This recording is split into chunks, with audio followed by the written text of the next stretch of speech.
अध्याय 3 सामाजिक संस्थाओं को समझना। 1 परिचय। ये पुस्तक समाज और व्यक्ति की अंतःक्रिया के बारे में चर्चा से आरंभ होती है। हमने देखा कि हम में से प्रत्येक का एक व्यक्ति की तरह समाज में एक स्थान या स्थिति होती है। प्रत्येक की एक परिस्थिति और एक या अनेक भूमिकाएं होती हैं, लेकिन साधारणतः इनका चुनाव करना हमारे नियंत्रण में नहीं होता। ये भूमिकाएं चलचित्रों की भूमिकाओं की तरह नहीं होती, जिन्हें कोई अभिनेता अपनी इच्छा से स्वीकार या अस्वीकार कर सके। यहाँ सामाजिक संस्थाएं होती हैं जो प्रतिबंधित और नियंत्रित और पुरस्कृत करती हैं। सामाजिक संस्थाएं राज्य की तरह बृहत या परिवार की तरह लघु हो सकती हैं। इस अध्याय में हमारा परिचय सामाजिक संस्थाओं से होगा और यह भी बताया जाएगा कि समाजशास्त्र एवं सामाजिक मानव विज्ञान में इनका अध्ययन किस प्रकार होता है।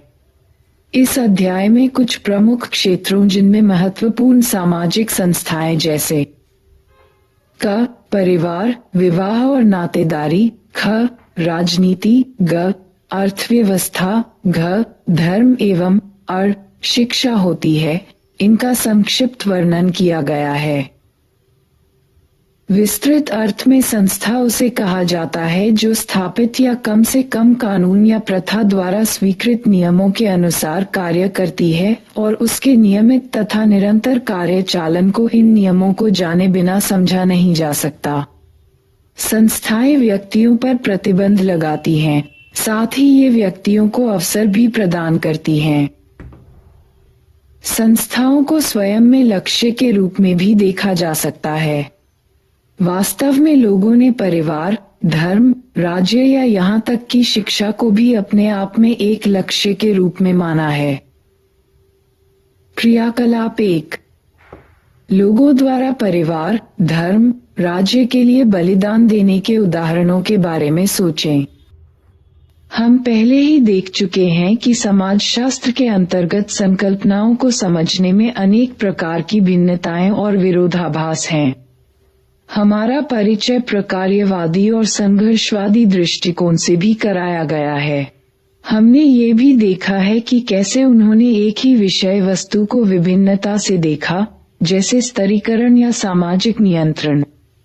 इसलिए इसमें कोई आश्चर्य नहीं कि सामाजिक संस्थाओं के बारे में भी विभिन्न प्रकार की समझ है।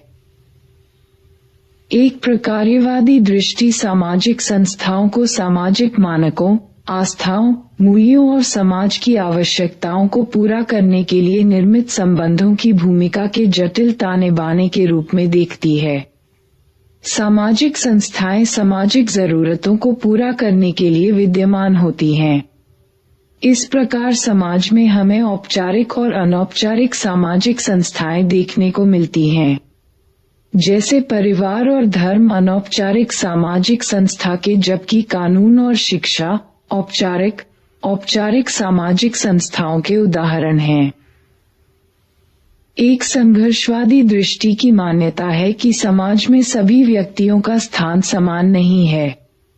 सभी सामाजिक संस्थाएं, चाहे वे पारिवारिक, धार्मिक, राजनीतिक, आर्थिक, कानूनी या शैक्षणिक समाज के प्रभावशाली अनुभागों, चाहे वे वर्ग, जाति, जनजाति या लिंग के संदर्भ में हों, के हित में संचालित होती हैं। प्रभावशाली सामाजिक अनुभागों का न केवल राजनीतिक और आर्थिक संस्थाओं पर प्रभुत्व होता है, अपितु वे ये भी सुनिश्चित करते हैं कि शासक वर्ग के विचार ही समाज के विचार बन जाएं। यह विचार इससे बहुत भिन्न है कि किसी समाज की सामान्य आवश्यकताएं होती हैं। जैसे जैसे आप इस अध्याय का आगे अध्ययन करेंगे, देखें कि क्या आप ऐसे उदाहरणों के बारे में सोच सकते हैं कि कैसे सामाजिक संस्थाएं व्यक्तियों को नियंत्रित करती हैं तथा अवसर भी प्रदान करती हैं। आप ये भी देखें कि क्या वे समाज के विभिन्न अनुभागों पर असमान प्रभाव डालती हैं। उदाहरण के लिए हम पूछ सकते हैं, कैसे परिवार पुरुषों और महिलाओं को नियंत्रित करने के साथ साथ अवसर भी प्रदान करता है? या राजनीतिक या कानूनी संस्थाएं विशेष सुविधा प्राप्त और अधिकार विहीन व्यक्तियों को कैसे प्रभावित करती हैं? परिवार, विवाह और नातेदारी। शायद परिवार जितनी नैसर्गिक कोई अन्य सामाजिक संस्था नहीं दिखाई देती है। प्रायः हम यह मानने को तैयार रहते हैं कि सभी परिवार वैसे ही होते हैं जैसे परिवारों में हम रहते हैं। कोई और सामाजिक संस्था इतनी व्यापक और अपरिवर्तनीय नहीं दिखती है। समाजशास्त्र और सामाजिक मानव विज्ञान ने कई दशकों तक विभिन्न संस्कृतियों में ये दर्शाने के लिए क्षेत्रीय अनुसंधान किए कि कैसे विभिन्न समाजों में भिन्न भिन्न स्वरूप होते हुए भी परिवार, विवाह और नातेदारी संस्थाएं सभी समाजों में महत्वपूर्ण हैं। उन्होंने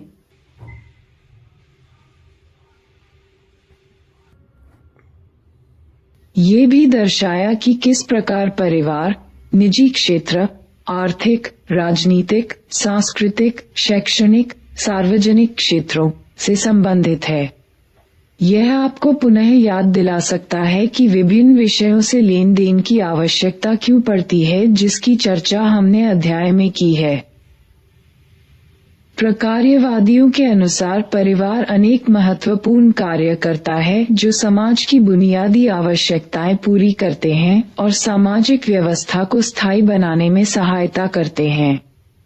प्रकार्यवादी दृष्टिकोण का तर्क है कि यदि महिलाएं परिवार की देखभाल करें और पुरुष परिवार की जीविका चलाएं तो आधुनिक औद्योगिक समाज श्रेष्ठ कार्य निष्पादन करते हैं। तथापि भारत में किए गए अध्ययन ये सुझाव देते हैं कि अर्थव्यवस्था के औद्योगिक प्रतिमानों में परिवारों को मूल होने की आवश्यकता नहीं है। सिंह 1993-83। फिर भी यह एक उदाहरण है जिससे पता चलता है कि एक समाज के अनुभवों पर आधारित प्रवृत्ति का सामान्यीकरण नहीं किया जा सकता है। प्रकार्यवादियों के अनुसार मूल परिवार को औद्योगिक समाज की आवश्यकताएं पूरी करने वाली एक सर्वोत्तम साधन संपन्न इकाई के रूप में देखा जाता है। ऐसे परिवार में घर का एक सदस्य घर से बाहर कार्य करता है और दूसरा सदस्य घर और बच्चों की देखभाल करता है। व्यवहारिक रूप से मूल परिवार में भूमिकाओं के इस विशिष्टीकरण में पति की जीविका चलाने वाले, सहायक की तथा पत्नी की घरेलू संरचना में प्रभावशाली भावनात्मक भूमिका शामिल रहती है। गिडिस 2001। इस दृष्टि पर न केवल अनुचित लिंगभेद के कारण प्रश्न किया जा सकता है, अपितु इतिहास और अनेक संस्कृतियों के आनुभविक अध्ययन दर्शाते हैं कि यह सत्य नहीं है। वास्तव में आप कार्य और अर्थव्यवस्था की चर्चा में देखेंगे कि वस्त्र निर्यात जैसे समकालीन उद्योग में महिलाएं श्रमिक बल का बहुत बड़ा हिस्सा हैं। इस तरह का विभाजन ये भी सुझाता है कि पुरुष ही आवश्यक रूप से परिवार के मुखिया हैं। नीचे दिया गया बॉक्स दर्शाता है कि यह अनिवार्यतः सत्य नहीं है। महिला प्रधान घर। जब पुरुष नगरीय क्षेत्रों में चले जाते हैं तो महिलाओं को हल चलाना पड़ता है और खेतों के कार्यों का प्रबंध करना पड़ता है। कई बार वे अपने परिवार की एकमात्र भरण पोषण करने वाली बन जाती हैं। ऐसे परिवारों को महिला प्रधान घर कहा जाता है। विधवापन भी ऐसी पारिवारिक व्यवस्था बना सकता है। ये स्थिति पुरुषों द्वारा दूसरा विवाह करने तथा अपनी पलियों, बच्चों और अन्य आश्रितों को धन न भेजने के कारण भी बन सकती है। ऐसी स्थिति में महिला को अपने परिवार की देखभाल सुनिश्चित करनी पड़ती है। दक्षिण पूर्व महाराष्ट्र और उत्तरी आंध्र प्रदेश में कोलम जनजाति समुदाय में महिला प्रधान घर एक स्वीकृत मानक है। परिवार के स्वरूपों में परिवर्तन। भारत में एक मुख्य बहस मूल परिवार से संयुक्त परिवार की ओर बदलाव के बारे में है। हमने पहले भी देखा है कि समाजशास्त्र कैसे सामान्य बौद्धिक प्रभावों पर प्रश्न खड़ा करता है। तथ्य ये है कि भारत में मूल परिवार पहले से ही विशेषतः अभावग्रस्त जातियों और वर्गों में हमेशा विद्यमान रहे हैं। समाजशास्त्री एम शाह का कथन है कि स्वतंत्रता के बाद भारत में संयुक्त परिवार में निरंतर वृद्धि हुई है। उनके अनुसार इसका मुख्य कारक था भारत में औसत आयु में वृद्धि होना। पुरुषों की आयु में यह वृद्धि 1941-50 से 1981-85 के दौरान 32.5 से 55.4 वर्ष तथा महिलाओं की आयु में 31.7 से 55.7 वर्ष हो गई थी। इसके परिणामस्वरूप बुजुर्ग लोगों 60 वर्ष या उससे अधिक आयु की संख्या में काफी वृद्धि हो गई थी। शाह लिखते हैं कि हमें ये पूछना होगा कि ये वृद्ध किस तरह के घरों में रहते हैं। मैं यह मानता हूँ कि उनमें से अधिकतर संयुक्त घरों में रहते हैं। शाह 1998। ये पुनः एक व्यापक सामान्यीकरण है, लेकिन समाजशास्त्रीय दृष्टिकोण हमें इस सामान्य बौद्धिक प्रभाव पर आंख बंद करके विश्वास करने के विरुद्ध सावधान करता है कि संयुक्त परिवार तेजी से कम हो रहे हैं। ये हमें सावधानीपूर्वक तुलनात्मक और आनुभविक अध्ययनों की आवश्यकता के प्रति भी सतर्क करता है। अध्ययनों से पता चलता है कि किस तरह विभिन्न समाजों में परिवार के विभिन्न स्वरूप पाए जाते हैं। आवास के नियम के अनुसार कुछ समाज अपने विवाह और पारिवारिक प्रथाओं में मातृस्थानिक हैं और कुछ पितृस्थानिक। मातृस्थानिक परिवार में नव दंपति पत्नी के अभिभावकों के साथ रहते हैं, जबकि दूसरी स्थिति में नव दंपति पति के अभिभावकों के साथ रहते हैं। पितृतंत्रात्मक परिवार संरचनाओं में अधिकार और प्रभाव पुरुषों के पास होते हैं, जबकि मातृतंत्रात्मक परिवारों में निर्णय लेने में महिलाओं की प्रमुख भूमिका होती है। मातृवंशीय समाज मौजूद हैं, पर मातृतंत्रीय समाजों के बारे में ये दावा नहीं किया जा सकता। परिवार अन्य सामाजिक क्षेत्रों और पारिवारिक परिवर्तनों से संबंधित होते हैं। हमारे दैनिक जीवन में प्रायः हम परिवार को अन्य क्षेत्रों जैसे आर्थिक या राजनीतिक से भिन्न और अलग देखते हैं। फिर भी आप स्वयं देखेंगे कि परिवार, ग्रह, उसकी संरचना और मानक बाकी समाज से गहरे जुड़े हुए हैं। एक रोचक उदाहरण जर्मन एकीकरण के अज्ञात परिणामों का है। 1990 के दशक में एकीकरण के बाद जर्मनी में विवाह प्रणाली में तेजी से गिरावट आई, क्योंकि नए जर्मन राज्य ने एकीकरण से पूर्व परिवारों को प्राप्त संरक्षण और कल्याण की सभी योजनाएं रद्द कर दी थीं। आर्थिक असुरक्षा की बढ़ती भावना के कारण लोग विवाह से इनकार करने लगे। इसे अनजाने परिणाम के रूप में भी जाना जा सकता है। इस प्रकार बड़ी आर्थिक प्रक्रियाओं के कारण परिवार और नातेदारी परिवर्तित और रूपांतरित होते रहते हैं, लेकिन परिवर्तन की दिशा सभी देशों और क्षेत्रों में हमेशा एक समान नहीं हो सकती। हालांकि इस परिवर्तन का ये भी अर्थ नहीं है कि पिछले मानक और संरचना पूरी तरह नष्ट हो गई हैं। परिवर्तन और निरंतरता सहवर्ती होते हैं।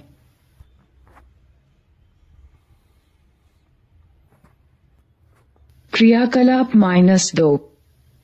एक तेलुगु अभिकथन है, एक लड़की का पालन करना दूसरे के आंगन में पौधे को पानी देने के बराबर है। ऐसी या इसके विपरीत कहावतों का पता लगाएं। चर्चा कीजिए कि कैसे प्रसिद्ध कहावतों में समाज की सामाजिक व्यवस्था की झलक मिलती है। परिवार किस तरह लिंगवादी है? इस विश्वास के कारण कि लड़का वृद्धावस्था में अभिभावकों की सहायता करेगा और लड़की विवाह के बाद दूसरे घर चली जाएगी, परिवारों में लड़कों पर अधिक धन खर्च किया जाने लगा। जीव विज्ञान के इस तथ्य के बावजूद कि लड़कों की अपेक्षा लड़कियों के जीवित रहने के अवसर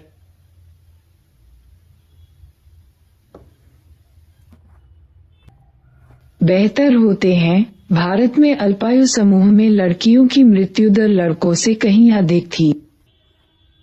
कन्या भ्रूण हत्या की घटनाओं से लिंगानुपात में एकाएक गिरावट होने लगी। बाल लिंगानुपात 1991 में प्रति 1000 लड़कों पर 934 से कम होकर 2011 में 919 हो गया। बाल लिंगानुपात में प्रतिशत गिरावट अत्यधिक चौंकाने वाली है। समृद्ध राज्यों जैसे पंजाब, हरियाणा, महाराष्ट्र और उत्तर प्रदेश में स्थिति और भी अधिक खराब है। पंजाब में प्रति 1000 लड़कों के अनुपात में लड़कियों का अनुपात 846 हो गया है। हरियाणा के कुछ जिलों में यह 800 से भी कम हो गया है। क्रियाकलाप 3।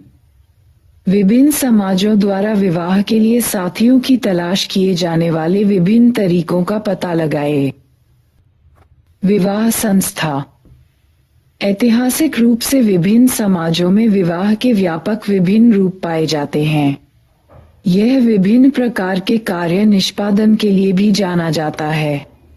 वास्तव में विवाह साथी की खोज का तरीका अनेक विस्मयकारी साधनों और प्रथाओं को उजागर करता है। खोज का तरीका अनेक विस्मयकारी साधनों और प्रथाओं को उजागर करता है। विवाह के रूप। विवाह के अनेक रूप हैं। इन रूपों को विवाह करने वाले साथियों की संख्या और कौन किससे विवाह कर सकता है को नियंत्रित किए जाने वाले नियमों के आधार पर पहचाना जा सकता है। वैधानिक रूप से विवाह करने वाले साथियों की संख्या के संदर्भ में विवाह के 2 रूप पाए जाते हैं। 1. एक विवाह। 2. बहुविवाह। एक विवाह प्रथा एक व्यक्ति को एक समय में एक ही साथी तक सीमित रखती है। इस व्यवस्था में किसी भी समय में पुरुष केवल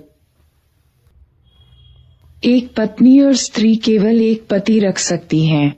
यहाँ तक कि जहाँ बहुविवाह की अनुमति है, वहाँ भी एक विवाह ही ज्यादा प्रचलित है। प्रायः कई समाजों में व्यक्तियों को पुनः विवाह की अनुमति पहले साथी की मृत्यु या तलाक के बाद दी जाती है, लेकिन वे एक समय में एक से अधिक साथी नहीं रख सकते। ऐसे विवाह को क्रमिक एक विवाह कहा जाता है। अधिकांश भागों में पत्नी की मृत्यु के बाद पुरुषों द्वारा पुनर्विवाह करने का नियम है, लेकिन आप सभी जानते हैं कि उच्च जाति की हिंदू महिलाओं के लिए पुनर्विवाह की स्वीकृति नहीं थी और 19वीं शताब्दी के सुधार आंदोलनों में विधवा पुनर्विवाह एक मुख्य विषय था।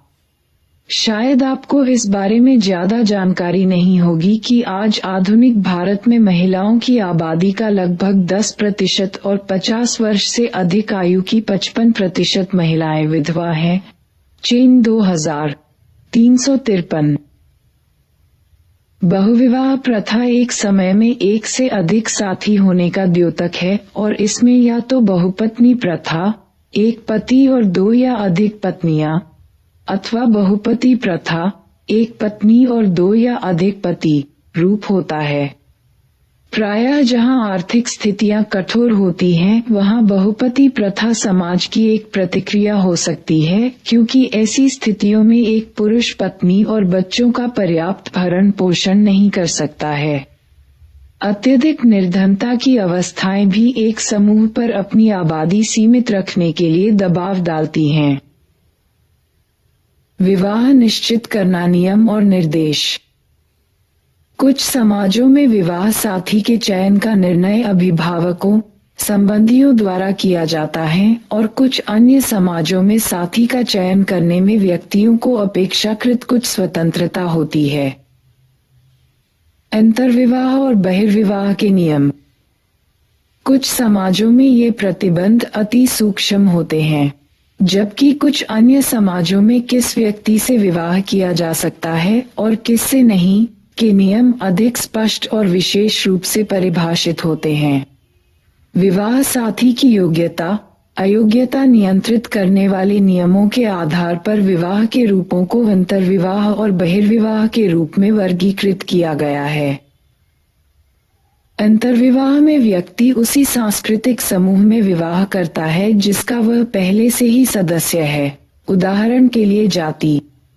इसके विपरीत बहिर्विवाह में व्यक्ति अपने समूह से बाहर विवाह करता है।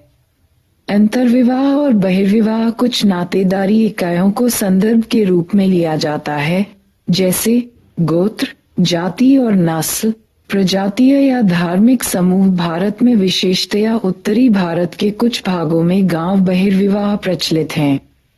गांव बहिर्विवाह ये सुनिश्चित करता है कि जिन परिवारों में लड़कियों का विवाह किया जाए वे घर से काफी दूर हों। यह व्यवस्था लड़की के नातेदारों के हस्तक्षेप के बगैर उसके ससुराल में सुचारू परिवर्तन और समायोजन को सुनिश्चित करती है। भौगोलिक दूरी और पितृवंशीय व्यवस्था के असमान संबंध ये सुनिश्चित करते हैं कि विवाहित लड़कियां अपने अभिभावकों के पास बार बार न जा पाएं। इस प्रकार जन्म स्थान से अलग होना एक दुखदायी अवसर है और ये लोक गीतों की विषय वस्तु है जो विदाई के दुख को चित्रित करते हैं। पिताजी, हम चिड़ियों के झुंड की तरह हैं, हम दूर उड़ जाएंगी और हमारी उड़ान बहुत लंबी होगी। हमें नहीं मालूम कि हम कहाँ जाएंगी। पिताजी, मेरी पालकी आपके घर से नहीं जा सकती क्योंकि द्वार बहुत छोटा है। बेटी, मैं एक ईंट निकाल दूंगा तुम्हारी पालकी के लिए द्वार बड़ा करने के लिए। तुम्हें अपने घर अवश्य जाना होगा। चानना 1993 WS 26। मैं अपनी बच्ची को पालने में झुलाता हूँ और उसके सुंदर बालों में उंगलियां फिरा रहा हूँ। एक दिन दूल्हा आएगा और तुम्हें दूर ले जाएगा। जोर से ढोल नगाड़े बजते हैं और मधुर शहनाई बज रही है। एक अजनबी का बेटा मुझे लेने आ गया है। मेरी सहेलियों, अपने खिलौने लेकर आओ, चलो हम खेलेंगी क्योंकि अब मैं कभी नहीं खेल पाऊंगी जब मैं एक अजनबी के घर चली जाऊंगी।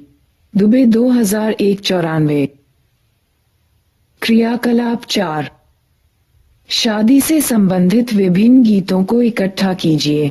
चर्चा कीजिए कि ये किस तरह शादियों में सामाजिक परिवर्तनों और लिंग संबंधों को प्रतिबिंबित करते हैं। क्रियाकलाप 5। क्या आपने कभी वैवाहिक विज्ञापन देखे हैं? अपनी कक्षा को समूहों में विभाजित कीजिए और विभिन्न समाचार पत्रों, पत्रिकाओं तथा इंटरनेट को देखिए। अपने निष्कर्षों पर चर्चा कीजिए। क्या आप सोचते हैं कि अंतर्विवाह आज भी प्रचलित मानक है?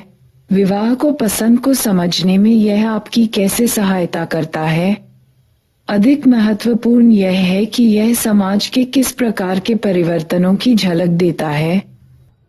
कुछ बुनियादी संकल्पनाओं, विशेषतः परिवार, नातेदारी और विवाह को परिभाषित करना।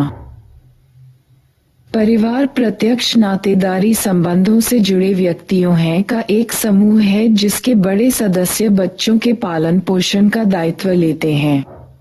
नातेदारी बंधन व्यक्तियों के बीच के वे सूत्र होते हैं जो या तो विवाह के माध्यम से या वंश परंपरा के माध्यम से रक्त संबंधियों, माता पिता, बहन भाई, संतान आदि को जोड़ते हैं। विवाह को दो वयस्क पुरुष एवं स्त्री व्यक्तियों के बीच लैंगिक संबंधों की सामाजिक स्वीकृति और अनुमोदन के रूप में भी परिभाषित किया जा सकता है। जब दो व्यक्तियों का विवाह हो जाता है तो वे परस्पर नातेदार बन जाते हैं। इस प्रकार वैवाहिक बंधन भी व्यापक क्षेत्र में लोगों को जोड़ते हैं।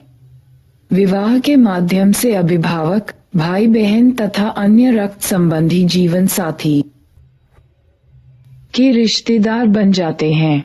जन्म के परिवार को जन्म का परिवार, फैमिली ऑफ ओरिएंटेशन कहा जाता है और जिस परिवार में व्यक्ति का विवाह होता है उसे प्रजनन का परिवार, फैमिली ऑफ प्रोक्रिएशन कहा जाता है। रक्त के माध्यम से बने नातेदारों को समृद्ध नातेदार और विवाह के माध्यम से बने नातेदारों को वैवाहिक नातेदार कहा जाता है। अगले अनुभाग में कार्य और आर्थिक संस्थाओं पर चर्चा में आप देखेंगे कि कैसे परिवार और आर्थिक जीवन गहन रूप से अंतः संबंधित हैं। ऐसा कोई कार्य नहीं था जिसे टिनी की नानी ने जीवन की किसी न किसी अवस्था में आजमाया न हो। अपना कप उठाने की आयु से ही उसने प्रतिदिन 2 वक्त भोजन और पहनने के वस्त्र के बदले लोगों के घरों में विभिन्न तरह के बेमेल कार्य करना आरंभ कर दिया था। बेमेल कार्यों का सही अर्थ क्या है ये वे ही जान सकते हैं जिन्होंने हंसने और दूसरे बच्चों के साथ खेलने की आयु में वे कार्य किए हैं। बच्चे का झुनझुना हिलाने से लेकर स्वामी के सिर की मालिश करने तक सभी नीरस कार्य बेमेल कार्य में आ सकते हैं। चुगताई 20,04,125। अपने प्रेक्षण या साहित्य से या यहाँ तक कि फिल्मों से भी इस प्रकार किए गए विभिन्न प्रकार के कार्यों का पता लगाए और चर्चा कीजिए। कार्य और आर्थिक जीवन। कार्य क्या है? बच्चे और छोटे विद्यार्थी के रूप में हम कल्पना करते हैं कि जब हम बड़े होंगे तो किस प्रकार का कार्य करेंगे। यहाँ पर कार्य स्पष्ट रूप से सवेतन रोजगार का द्योतक है। आधुनिक समय में ये कार्य का सर्वाधिक समझ में आने वाला अर्थ है। वास्तव में यह एक अत्यधिक सरलीकृत विचार है। अनेक प्रकार के कार्य सवेतन रोजगार के विचार की पुष्टि नहीं करते। उदाहरण के लिए अनौपचारिक अर्थव्यवस्था में किए जाने वाले अधिकांश कार्य प्रत्यक्षतः किसी औपचारिक रोजगार आंकड़ों में नहीं गिने जाते। अनौपचारिक अर्थव्यवस्था का अर्थ है नियमित रोजगार के क्षेत्र से परे किया जाने वाला कार्य व्यवहार। इसमें कभी कभी किए गए कार्य या सेवा के बदले नकद भुगतान किया जाता है, लेकिन इसमें वस्तुओं या सेवाओं का प्रत्यक्ष आदान प्रदान भी अक्सर किया जाता है। हम कार्य को शारीरिक और मानसिक परिश्रमों के द्वारा किए जाने वाले ऐसे सवैतनिक या अवैतनिक कार्यों के रूप में परिभाषित कर सकते हैं जिनका उद्देश्य मानव की आवश्यकताएं पूरी करने के लिए वस्तुओं और सेवाओं का उत्पादन करना है। विभिन्न प्रकार के कार्य। क्रियाकलाप 6। ग्राम आधारित व्यवसायों में लगे भारतीयों की संख्या ज्ञात कीजिए और उन व्यवसायों की एक सूची बनाइए। कार्य के आधुनिक रूप और श्रम विभाजन।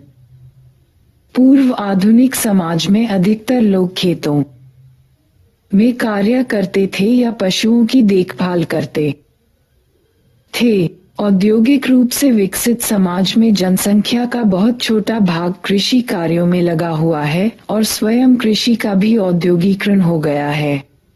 इसका कार्य मानव द्वारा करने की अपेक्षा अधिकांशतः मशीनों द्वारा किया जाने लगा है। भारत जैसे देश में आज भी अधिकतर जनसंख्या ग्रामीण और कृषि कार्यों में या अन्य ग्राम आधारित व्यवसायों में लगी हुई है।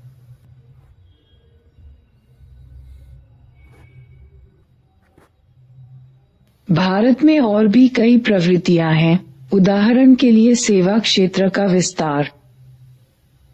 आधुनिक समाजों की अर्थव्यवस्था की एक सर्वाधिक महत्वपूर्ण विशेषता है अत्यधिक जटिल श्रम विभाजन। कार्य असंख्य विभिन्न व्यवसायों में विभाजित हो गया है जिनमें लोग विशेषज्ञ हैं। पारंपरिक समाजों में गैर कृषि कार्य को हस्तकौशल की दक्षता के साथ जोड़ा जाता था। हस्तकौशल लंबे प्रशिक्षण के माध्यम से सीखा जाता था और सामान्यतः श्रमिक उत्पादन प्रक्रिया के आरंभ से अंत तक सभी कार्य करता था। आधुनिक समाज ने भी कार्य की स्थिति में परिवर्तन देखा है। औद्योगिकरण से पूर्व अधिकतर कार्य घर पर किए जाते थे और कार्य पूरा करने में परिवार के सभी सदस्य सामूहिक रूप से हाथ बटाते थे।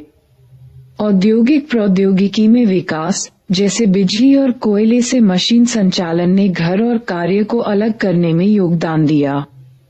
पूंजीपति उद्योगपतियों के कारखाने औद्योगिक विकास का केंद्र बिंदु बन गए। क्रियाकलाप 7। ज्ञात करें कि हाल ही के वर्षों में क्या भारत में सेवा क्षेत्र में परिवर्तन हुआ है। ये क्षेत्र कौन कौन से हैं? क्रियाकलाप 8। क्या आपने मुख्य बुनकर को कार्य करते देखा है? ज्ञात करें कि एक शाल बनाने में कितना समय लगता है। क्रियाकलाप 9। अपने खाने वाले भोजन, रहने वाले मकान में प्रयुक्त सामग्री और पहनने वाले वस्त्रों की सूची बनाइए। ज्ञात कीजिए कि इन्हें किसने और कैसे बनाया। उद्योगों में नौकरी करने वाले लोग विशिष्ट कार्यों को करने के लिए प्रशिक्षित थे और इस कार्य के बदले उन्हें वेतन मिलता था। प्रबंधक कार्यों का निरीक्षण करते थे क्योंकि उनका कार्य श्रमिक की उत्पादकता बढ़ाना और अनुशासन बनाए रखना था। आधुनिक समाजों की एक मुख्य विशेषता है परस्पर आर्थिक निर्भरता का असीमित विस्तार। हम सभी बहुत से अन्य श्रमिकों पर निर्भर करते हैं जो हमारे जीवन को बनाए रखने वाले उत्पादों और सेवाओं के लिए संपूर्ण विश्व में फैले हुए हैं। कुछ अपवादों को छोड़ दें तो आधुनिक समाजों में अधिकतर लोग अपने भोजन व रहने वाले मकान का या अपने उपभोग की भौतिक वस्तुओं का उत्पादन नहीं करते हैं। कार्य रूपांतरण। औद्योगिक प्रक्रियाएं उन सरल संक्रियाओं में विभाजित हो गईं जिनका सही समय निर्धारण, संगठन और निगरानी की जा सकती थी। थोक उत्पादन के लिए थोक बाजारों की आवश्यकता होती है। साथ ही उत्पादन की प्रक्रिया में कई नवपरिवर्तन हुए। शायद इनमें सबसे महत्वपूर्ण स्वचालित उत्पादन की कड़ियों, मूविंग असेंबली लाइन का निर्माण था।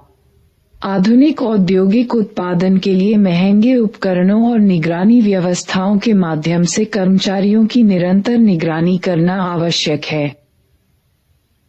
पिछले कई दशकों से उदार उत्पादन और कार्य के विकेंद्रीकरण की तरफ झुकाव हुआ है। ये तर्क दिया जाता है कि भूमंडलीकरण के इस दौर में व्यवसाय और देशों के बीच प्रतिस्पर्धा में वृद्धि हो रही है, इसलिए व्यवसाय संघ के लिए बदलती बाजार अवस्थाओं के अनुकूल उत्पादन को संगठित करना आवश्यक हो गया है। नई व्यवस्था कैसे कार्य करती है और श्रमिकों पर इसका क्या प्रभाव पड़ सकता है, इसे समझने के लिए बंगलौर में किए गए एक वस्त्र उद्योग के अध्ययन के एक भाग को पढ़िए। उद्योग बड़ी आपूर्ति श्रृंखला का एक अनिवार्य भाग होता है और इस प्रकार निर्माता की स्वतंत्रता उस सीमा तक ही सीमित होती है। डिजाइनर से लेकर अंतिम उपभोक्ता तक वास्तव में सैकड़ों से अधिक संक्रियाएं होती हैं। इस श्रृंखला में केवल 15 संक्रियाएं ही निर्माता के हाथ में होती हैं। वेतन वृद्धि को लेकर किए गए किसी भी गहन आंदोलन से निर्माता अपने कार्यों को अन्य स्थानों पर ले जाएंगे जो यूनियन के नेताओं की पहुंच से दूर होगा। चाहे यह विद्यमान न्यूनतम मजदूरी अदायगी का मामला हो या इसमें आगे महत्वपूर्ण वेतन वृद्धि का, यहाँ महत्वपूर्ण बात है फुटकर विक्रेता का समर्थन प्राप्त करना ताकि उच्चतम वेतन संरचना और उसके प्रभावशाली कार्यान्वयन के लिए सरकार और स्थानीय एजेंसियों पर दबाव बनाया जा सके। इस प्रकार यहाँ पर विचार अंतर्राष्ट्रीय विचार मंच बनाने का है। राय चौधरी 2005-2254। उपर्युक्त रिपोर्ट का सावधानीपूर्वक अध्ययन करें। देखें कि उत्पादन के नए संगठन तथा देश से बाहर उपभोक्ताओं के एक निकाय ने उत्पादन की अर्थव्यवस्था और राजनीति को किस प्रकार बदल दिया है। राजनीति। राजनीतिक संस्थाओं का सरोकार समाज में शक्ति के बंटवारे से है। सामाजिक संस्थाओं को समझने में दो संकल्पनाएं बहुत महत्वपूर्ण हैं। ये हैं शक्ति और सत्ता। शक्ति व्यक्तियों या समूहों द्वारा दूसरों के विरोध करने के बावजूद अपनी इच्छा पूरी करने की योग्यता है। इसका अभिप्राय है कि जिनके पास शक्ति होती है वे ऐसा करते हैं क्योंकि दूसरों के पास शक्ति नहीं होती है। किसी समाज में निश्चित मात्रा में शक्ति होती है और यदि कुछ लोगों के पास ये है तो दूसरों के पास नहीं होगी। दूसरे शब्दों में, एक व्यक्ति या समूह के पास शक्ति पृथकता में नहीं होती बल्कि ये दूसरों से संबंधित होती है। शक्ति की यह अभिधारणा स्पष्ट रूप से विस्तृत है और ये परिवार में बड़ों के द्वारा बच्चों को घरेलू जिम्मेदारियों में लगाने से लेकर विद्यालय में मुख्य अध्यापक द्वारा अनुशासन लागू करने तक कारखाने के मुख्य प्रबंधक द्वारा प्रबंधकों को कार्य आवंटित करने से लेकर अपने दलों के कार्यक्रमों को नियंत्रित करने वाले राजनीतिक नेताओं तक फैला हुआ है। मुख्य अध्यापक को विद्यालय में अनुशासन बनाए रखने की शक्ति है। राजनीतिक दल के अध्यक्ष को दल से किसी सदस्य को निकालने की शक्ति है। प्रत्येक मामले में व्यक्ति या समूह को उस सीमा तक शक्ति प्राप्त है कि दूसरों को उनकी इच्छा का पालन करना होता है। इस अर्थ में राजनीतिक क्रियाओं या राजनीति का सरोकार शक्ति से है। लेकिन अपने उद्देश्य की प्राप्ति हेतु ये शक्ति कैसे लागू होती है? क्यों कुछ लोग दूसरों के आदेशों का पालन करते हैं? इन प्रश्नों के उत्तर सत्ता की संबंधित संकल्पना के संदर्भ में प्राप्त किए जा सकते हैं। शक्ति का उपयोग सत्ता के माध्यम से किया जाता है। सत्ता शक्ति का वह रूप है जिसे वैध होने के रूप में स्वीकार किया जाता है, अर्थात जिसे सही और न्यायपूर्ण माना जाता है। ये संस्थागत है क्योंकि यह वैधता पर आधारित होती है। सामान्यतः लोग उनकी शक्ति को स्वीकार करते हैं जिनके पास सत्ता होती है, क्योंकि वे उनके नियंत्रण को उचित और न्यायपूर्ण मानते हैं। अक्सर कुछ विचारधाराएं होती हैं जो वैधता की इस प्रक्रिया में सहायता करती हैं। राज्यविहीन समाज। 60 वर्षों से भी पूर्व सामाजिक मानव विज्ञानियों द्वारा किए गए राज्यविहीन समाजों के आनुभविक अध्ययन दर्शाते हैं कि बिना आधुनिक सरकारी तंत्र की व्यवस्था कैसे बनाए रखी जाती है। इसके बदले नातेदारी, विवाह और आवास पर आधारित गठबंधनों के द्वारा तथा धार्मिक कृत्यों और समारोहों में मित्रों और विरोधियों की भागीदारी से विभिन्न भागों में विपरीत संतुलन बन जाता था। जैसा कि हम सब जानते हैं, आधुनिक राज्य की एक निश्चित संरचना और औपचारिक कार्यविधियां हैं। फिर भी क्या राज्यविहीन समाजों की उपरोक्त वर्णित कुछ अनौपचारिक विशेषताएं राज्य के समाजों में भी विद्यमान नहीं है? राज्य की संकल्पना। राज्य वहां विद्यमान होता है जहां सरकार का एक राजनीतिक तंत्र, नागरिक सेवा कार्मिकों के साथ साथ संसद या कांग्रेस जैसी संस्थाएं एक निश्चित क्षेत्र पर शासन करता है। सरकार की सत्ता एक वैध व्यवस्था से समर्थित होती है और जो अपनी नीतियों को लागू करने के लिए सैन्य शक्ति के उपयोग की क्षमता रखती है। प्रकार्यवादी दृष्टिकोण राज्य को समाज के सभी अनुभागों के हितों के प्रतिनिधि के रूप में देखता है। संघर्षवादी दृष्टिकोण राज्य को समाज के प्रभावशाली अनुभागों के प्रतिनिधि के रूप में देखता है। आधुनिक राज्य पारंपरिक राज्यों से बहुत भिन्न हैं। ये राज्य प्रभुसत्ता, नागरिकता और अक्सर राष्ट्रवादी विचारों द्वारा परिभाषित हैं। प्रभुसत्ता का अभिप्राय एक निश्चित भौगोलिक क्षेत्र पर एक राज्य के अविवादित राजनीतिक शासन से है। क्रियाकलाप 10। पता लगाएं कि विभिन्न देशों में महिलाओं को मतदान का अधिकार कब मिला। आप ऐसा क्यों सोचते हैं कि मतदान और सार्वजनिक पद पर खड़े होने का अधिकार प्राप्त होने के बावजूद महिलाओं का प्रतिनिधित्व पर्याप्त नहीं है? क्या शक्ति अपने व्यापक अर्थ में संसद और अन्य संस्थाओं में महिलाओं के कम प्रतिनिधित्व को समझने के लिए एक उपयोगी संकल्पना होगी? क्या परिवारों और घरों में विद्यमान श्रम विभाजन महिलाओं की राजनीतिक जीवन में भागीदारी को प्रभावित करता है? ज्ञात करें कि संसद में महिलाओं के लिए 33% आरक्षण की मांग क्यों की जा रही है।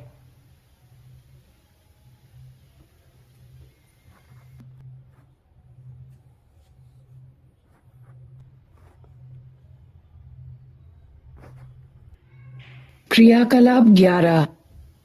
सामाजिक अधिकार लागू न करने वाले विभिन्न राज्यों के बारे में सूचनाएं एकत्रित करें।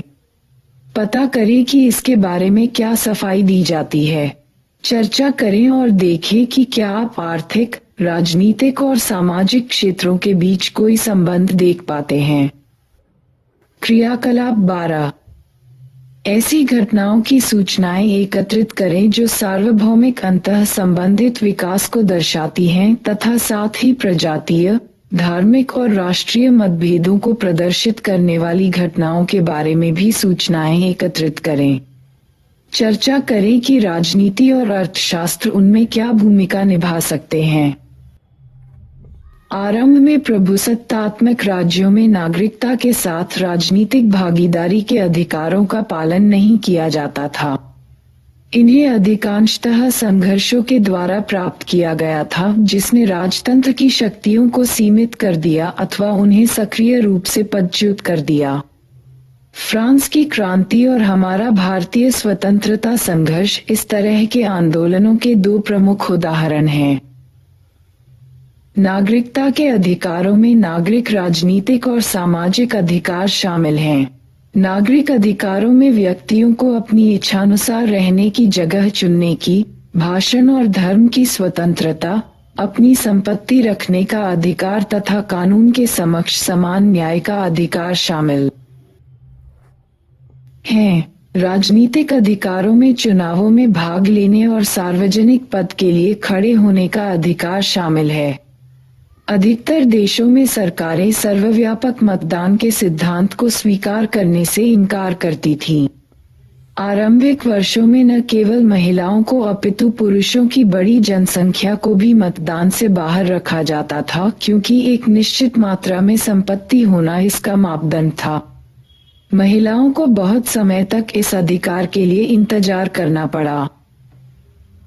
तीसरे प्रकार की नागरिकता के अधिकार सामाजिक अधिकार हैं। इनका सरोकार प्रत्येक व्यक्ति को कुछ न्यूनतम स्तर तक आर्थिक कल्याण और सुरक्षा प्राप्त होने के विशेष अधिकार से है। इन अधिकारों में शामिल हैं स्वास्थ्य लाभ, बेरोजगारी भत्ता और न्यूनतम मजदूरी निर्धारित करने के अधिकार। सामाजिक या कल्याणकारी अधिकारों की व्यापकता ने कल्याणकारी राज्यों को जन्म दिया, जो कि पश्चिमी समाजों में दूसरे विश्व युद्ध के समय से स्थापित किए गए थे। पूर्व समाजवादी देशों के राज्यों की इस क्षेत्र में काफी अच्छी व्यवस्था थी। अधिकतर विकासशील देशों में वास्तव में यह विद्यमान नहीं था। आजकल पूरे विश्व में इन सामाजिक अधिकारों को राज्य का उत्तरदायित्व और आर्थिक विकास में रुकावट मानकर इन पर आक्रमण किया जा रहा है। राष्ट्रवाद को प्रतीकों और विश्वासों के एक समुच्चय के रूप में परिभाषित किया जा सकता है, जो एक राजनीतिक समुदाय का भाग होने का बोध कराता है। इस प्रकार व्यक्ति को ब्रिटिश, भारतीय, इंडोनेशियाई या फ्रांसीसी होने में गर्व और बंधुता की भावना का अनुभव होता है।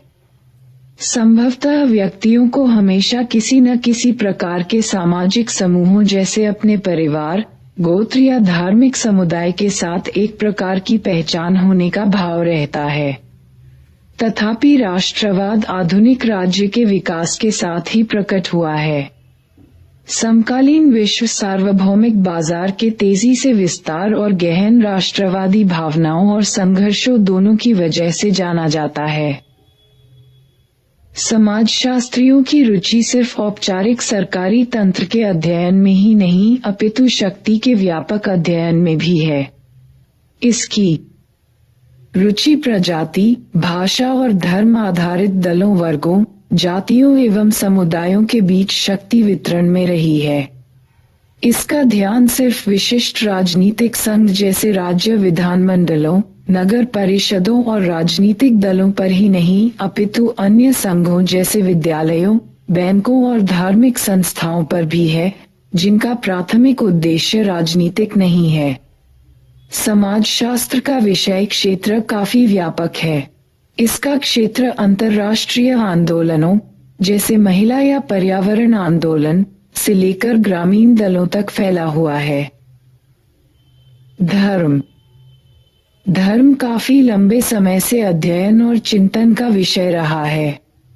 अध्याय में हमने देखा है कि कैसे समाज के बारे में सामाजिक निष्कर्ष धार्मिक चिंतनों से अलग हैं।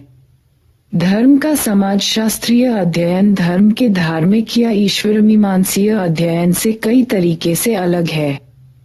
पहला, ये धर्म समाज में वास्तव में कैसे कार्य करता है और अन्य संस्थाओं के साथ इसका क्या संबंध है, के बारे में आनुभविक अध्ययन करता है। दूसरा, ये तुलनात्मक पद्धति का उपयोग करता है। तीसरा, ये समाज और संस्कृति के अन्य पक्षों के संबंध में धार्मिक विश्वासों, व्यवहारों और संस्थाओं की जांच करता है। आनुभविक पद्धति का अर्थ है कि समाजशास्त्री धार्मिक प्रघटनाओं के लिए निर्णायक उपागम को नहीं अपनाता। तुलनात्मक पद्धति महत्वपूर्ण है क्योंकि यह एक अर्थ में सभी समाजों को एक दूसरे के समान स्तर पर रखती है। ये बिना किसी पूर्वाग्रह और भेदभाव के अध्ययन में सहायता करती है। समाजशास्त्रीय दृष्टिकोण का अर्थ है कि धार्मिक जीवन को केवल घरेलू जीवन, आर्थिक जीवन और राजनीतिक जीवन के साथ संबद्ध करके ही बोधगम्य बनाया जा सकता है। धर्म सभी ज्ञात समाजों में विद्यमान है, हालांकि धार्मिक विश्वास और व्यवहार एक संस्कृति से दूसरी संस्कृति में बदलते रहते हैं। सभी धर्मों की समान विशेषताएं हैं। प्रतीकों का समुच्चय, श्रद्धा या सम्मान की भावनाएं, अनुष्ठान या समारोह, विश्वासकर्ताओं का एक समुदाय। धर्म के साथ संबद्ध अनुष्ठान विविध प्रकार के होते हैं। आनुष्ठानिक कार्यों में प्रार्थना करना, गुणगान करना, भजन गाना, विशेष प्रकार का भोजन करना या ऐसा भोजन नहीं करना, कुछ दिनों का उपवास रखना और इसी प्रकार के अन्य कार्य शामिल होते हैं। चूंकि आनुष्ठानिक कार्य धार्मिक प्रतीकों से संबद्ध होते हैं, अतः इन्हें प्रायः सामान्य जीवन की आदतों और क्रियाविधियों से एकदम भिन्न रूप में देखा जाता है। दैवीय सम्मान में मोमबत्ती या दिया जलाने का महत्व सामान्यतया कमरे में रोशनी करने से एकदम भिन्न होता है। धार्मिक अनुष्ठान प्रायः व्यक्तियों द्वारा अपने दैनिक जीवन में किए जाते हैं, लेकिन सभी धर्मों में विश्वासकर्ताओं द्वारा सामूहिक समारोह भी किए जाते हैं। सामान्यतः ये नियमित समारोह विशेष स्थानों, चर्चा, मस्जिदों, मंदिरों, तीर्थों में आयोजित किए जाते हैं। धर्म एक पवित्र क्षेत्र है। इस बात पर विचार करें कि विभिन्न धर्मों के सदस्य पवित्र क्षेत्र में प्रवेश करने के पूर्व क्या करते हैं। उदाहरण के लिए, सिर को ढकते हैं या नहीं ढकते, जूते उतारते हैं या विशेष प्रकार के वस्त्र धारण करते हैं, आदि। इन सब में जो बात समान है वह है श्रद्धा की भावना, पवित्र स्थानों या स्थितियों की पहचान और उनके प्रति सम्मान की भावना। एमिल दुर्खाइम का अनुसरण करने वाले धर्म के समाजशास्त्री उस पवित्र क्षेत्र को समझने में रुचि रखते हैं जिसे प्रत्येक समाज सांसारिक चीजों से भिन्न रखता है। अधिकतर मामलों में पवित्रता में अलौकिकता का तत्व होता है। अधिकांशतः किसी वृक्ष या मंदिर की पवित्रता के साथ यह विश्वास जुड़ा होता है कि इसके पीछे कोई अलौकिक शक्ति है, इसलिए ये पवित्र है। तथापि यह ध्यान रखना महत्वपूर्ण है कि कुछ धर्मों, जैसे आरंभिक बौद्ध धर्म और कन्फ्यूशियसवाद में अलौकिकता की कोई संकल्पना नहीं थी, लेकिन जिन व्यक्तियों और चीजों को वे पवित्र मानते थे उनके लिए उनमें पर्याप्त श्रद्धा थी। धर्म का समाजशास्त्रीय अध्ययन करते हुए चलिए हम प्रश्न पूछते हैं कि धर्म का अन्य सामाजिक संस्थाओं के साथ क्या संबंध है। धर्म का शक्ति और राजनीति के साथ बहुत निकट का संबंध रहा है। उदाहरण के लिए, इतिहास में समय समय पर सामाजिक परिवर्तन के लिए धार्मिक आंदोलन हुए हैं, जैसे विभिन्न जाति विरोधी आंदोलन या लिंग आधारित भेदभाव के विरुद्ध आंदोलन। धर्म किसी व्यक्ति की निजी आस्था का मामला ही नहीं, अपितु इसका सार्वजनिक स्वरूप भी होता है, और धर्म का यही सार्वजनिक स्वरूप समाज की अन्य संस्थाओं के संबंध में महत्वपूर्ण होता है। हमने देखा है कि समाजशास्त्र शक्ति को कैसे व्यापक संदर्भ में देखता है। अतः राजनीतिक और धार्मिक क्षेत्र के बीच संबंध को जानना समाजशास्त्रीय हित में है। शास्त्रीय समाजशास्त्रियों का विश्वास था कि जैसे जैसे समाज आधुनिक होता जाएगा, धर्म का जीवन के विभिन्न क्षेत्रों पर प्रभाव कम होता जाएगा। पंथनिरपेक्षता की संकल्पना इस प्रक्रिया का वर्णन करती है। समकालीन घटनाएं समाज के विभिन्न पक्षों में धर्म की दृढ़ भूमिका की जानकारी देती हैं। आप ऐसा क्यों सोचते हैं कि ऐसा है? मैक्स वेबर 1864-1920 के महत्वपूर्ण कार्य दर्शाते हैं कि समाजशास्त्र सामाजिक और आर्थिक व्यवहार के अन्य पक्षों के साथ धर्म के संबंधों को कैसे देखता है। वेबर का तर्क है कि कैल्विनवाद, प्रोटेस्टेंट ईसाई धर्म की एक शाखा, ने आर्थिक संगठन के साधन के रूप में पूंजीवाद के उद्भव और विकास को महत्वपूर्ण रूप से प्रभावित किया था। कैल्विनवादियों का विश्वास था कि विश्व की रचना भगवान की महिमा के लिए हुई। इसका अभिप्राय है कि इस संसार में किया गया कोई भी कार्य उसके गौरव के लिए किया जाता है, यहाँ तक कि सांसारिक कार्यों को भी पूजनीय कार्य बना दिया गया। हालांकि इससे भी महत्वपूर्ण बात यह है कि कैल्विनवादी भाग्य की संकल्पना में भी विश्वास करते थे, जिसका अर्थ है कि कौन स्वर्ग में जाएगा और कौन नरक में, ये पहले से निश्चित था। चूंकि यह जानने का कोई तरीका नहीं था कि किसे स्वर्ग मिलेगा और किसे नरक, लोग इस संसार में अपने कार्यों में भगवान की इच्छा के संकेत देखने लगे। इस प्रकार व्यक्ति चाहे जो भी व्यवसाय करता हो, यदि वह अपने व्यवसाय में दृढ़ और सफल है तो उसे भगवान की प्रसन्नता का संकेत माना जाता था। अर्जित किया गया धन सांसारिक उपभोग में लगाने के लिए नहीं था, अपितु कैल्विनवाद का सिद्धांत मितव्ययता से रहने का था। इसका अर्थ था कि निवेश को एक तरह का पवित्र सिद्धांत माना जाता था। पूंजीवाद के केंद्र में निवेश की संकल्पना है, जिसमें पूंजी का निवेश अधिक वस्तुएं बनाने के लिए किया जाता है, जिससे अधिक लाभ होता है, जिससे बदले में और अधिक पूंजी उत्पन्न होती है। इस प्रकार वेबर ये तर्क प्रस्तुत करने में सक्षम थे कि धर्म इस मामले में कैल्विनवाद के आर्थिक विकास पर प्रभाव डालता है। धर्म का अलग क्षेत्र के रूप में अध्ययन नहीं किया जा सकता। सामाजिक शक्तियां हमेशा और अनिवार्यतः धार्मिक संस्थाओं को प्रभावित करती हैं। राजनीतिक बहस, आर्थिक स्थितियां और लिंग संबंधी मानक हमेशा धार्मिक व्यवहार को प्रभावित करते हैं।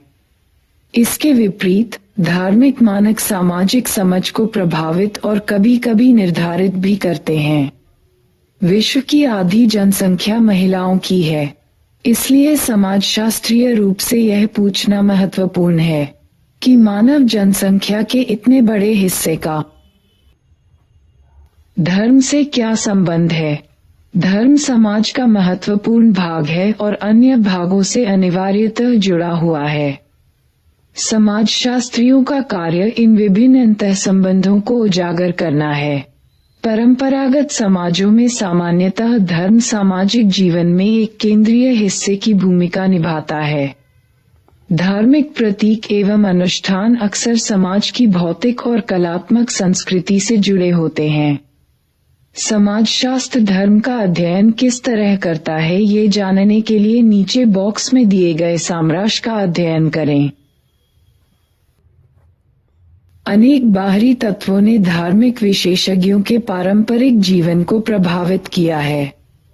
इनमें सबसे महत्वपूर्ण है नासिक में नए रोजगारों और शैक्षणिक अवसरों की उत्पत्ति। स्वतंत्रता के बाद पुरोहितों का जीवन बड़ी तेजी से परिवर्तित हो गया था। अब बेटे और बेटियों को विद्यालय भेजा जाता है और पारंपरिक कार्य से भिन्न कार्यों के लिए प्रशिक्षित किया जा रहा है। अन्य तीर्थ स्थानों की तरह नासिक में भी धार्मिक क्रियाकलापों के लिए अन्य अतिरिक्त केंद्र उत्पन्न हो गए। किसी तीर्थयात्री के लिए ताम्र पात्र में गोदावरी का पवित्र जल घर ले जाना सामान्य क्रिया थी। ताम्रकारों ने ये पात्र प्रदान किए। तीर्थयात्री भी इन पात्रों को खरीदते थे, जिन्हें घर ले जाकर अपने रिश्तेदारों और मित्रों में उपहार के रूप में बांटते थे। काफी समय तक नासिक को पीतल, ताम्र और चांदी के दक्ष दस्तकारों के लिए जाना जाता था। चूंकि उनके पात्रों की मांग अनियमित और अनिश्चित होती थी, अतः घर के सभी बड़े सदस्यों को इस कार्य में नहीं लगाया जा सकता था। अनेक दस्तकार छोटे और बड़े दोनों प्रकार के उद्योगों और व्यापारों में चले गए थे।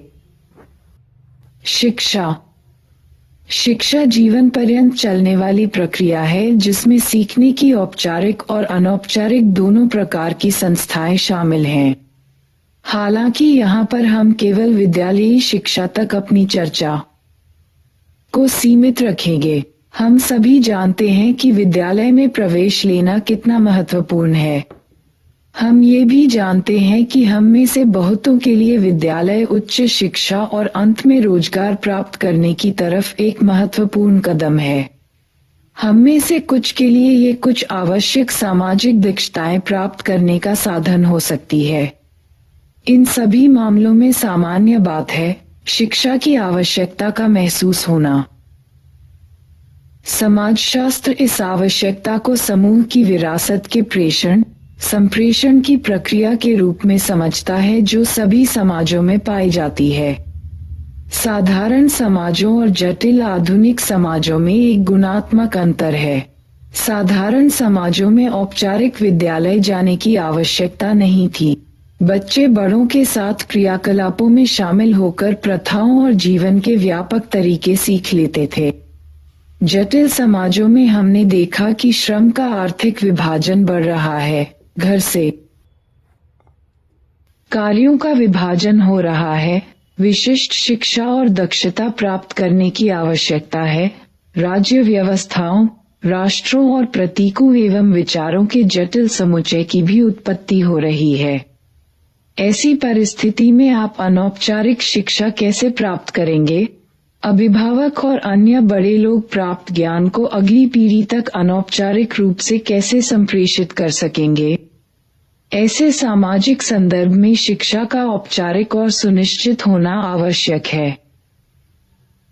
इससे भी आगे आधुनिक जटिल समाज सरल समाजों की तुलना में अमूर्त सार्वभौमिक मूल्यों पर निर्भर करते हैं। यही चीज इसे उस सरल समाज से अलग करती है जो परिवार, नातेदार, जनजाति, जाति या धर्म पर आधारित विशिष्ट मूल्यों पर आधारित है। आधुनिक समाजों में विद्यालयों की रचना एकरूपता, मानकीकृत प्रेरणाओं और सार्वभौमिक मूल्यों को बढ़ावा देने के लिए की जाती है। इसे करने के अनेक तरीके हैं। उदाहरण के लिए, कोई विद्यालय के बच्चों की एक जैसी वर्दी की बात कर सकता है। क्या आप मानकीकरण को बढ़ावा देने वाली अन्य विशेषताओं पर विचार कर सकते हैं?